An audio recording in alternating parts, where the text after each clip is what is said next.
Witherden. Thank you, Madam Deputy Speaker, for calling me to speak amidst this important debate. I would like to congratulate you on your election to your new role, and I would also like to congratulate Eluned Morgan as First Minister for Wales, echoing the sentiments expressed by my honourable friend, the member for Monmouthshire. I would also like to thank my honourable friend, the member for Dartford, for his speech. It's lovely to listen to someone who's so knowledgeable and passionate about their constituency. As my first time speaking, I would first like to pay tribute to my predecessors. As my constituency is a 35%, 65% split between two former constituencies. Firstly, to Craig Williams for all of his excellent work representing the people of Montgomeryshire. Craig was always affable, gentlemanly and respectful towards me and my wife on every occasion we met with him. On polling day at the count, he conducted himself with decency and dignity at what must have been an extremely difficult time for him and his family. He was a credit to both himself and his family, and I believe that needs to be acknowledged. Secondly, to Simon Baines, the last ever MP of Clwyd South. Clwyd South being partitioned 4 ways, with the largest piece, Glyndŵr, all of South and West Wrexham, going into my constituency. I would like to salute Simon's work in bringing Llwynenion Woods near Llwynefrigog into public ownership, into community ownership.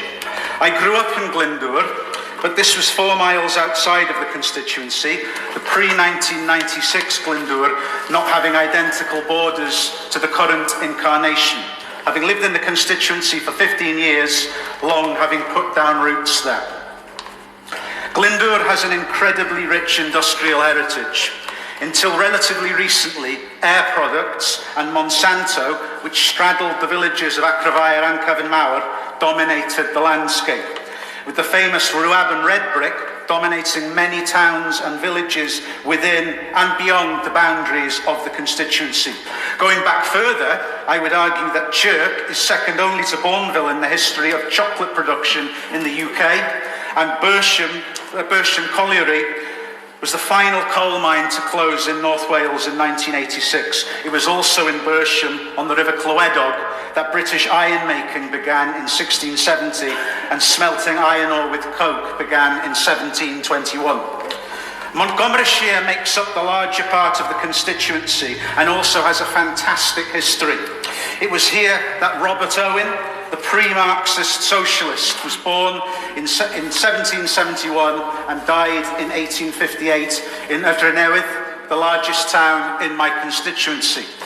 Montgomeryshire has been at the forefront of environmental and green initiatives. It is the home of the Centre for Alternative Technology, of which my father was a founder member in the 1970s. And to this day, Montgomeryshire produces approximately 96% of the power it uses through renewable energy sources.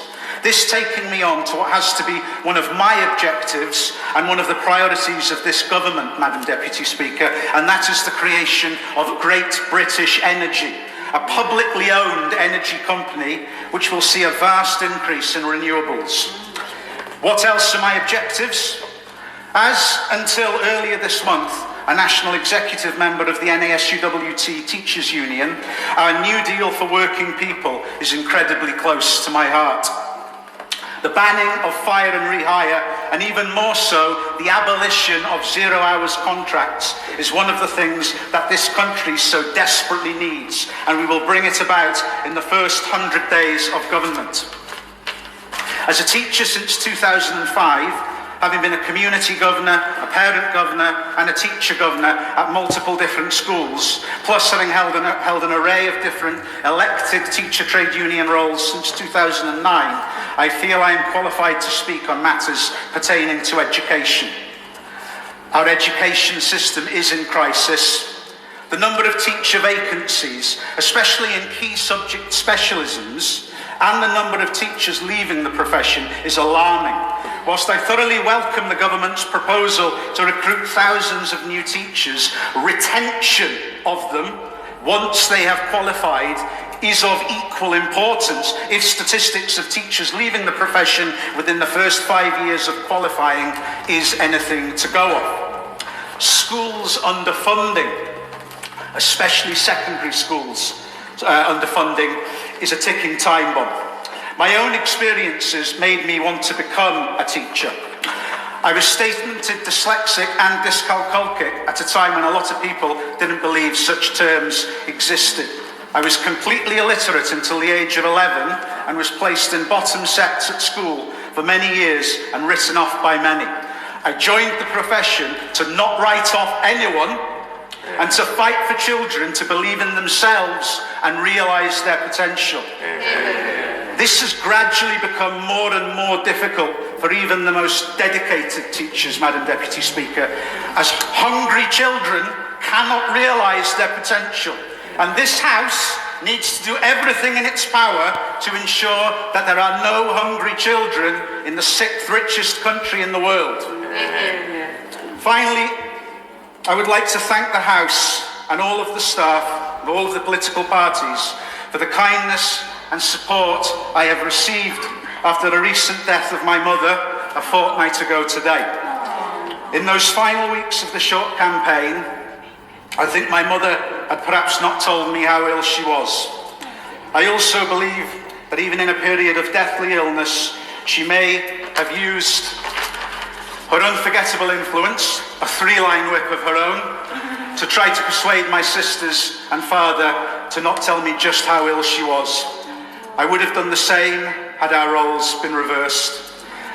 I thought we had weeks, but after Blackrod and during the Speaker's speech on the 9th, I was called out of the chamber and told we had hours.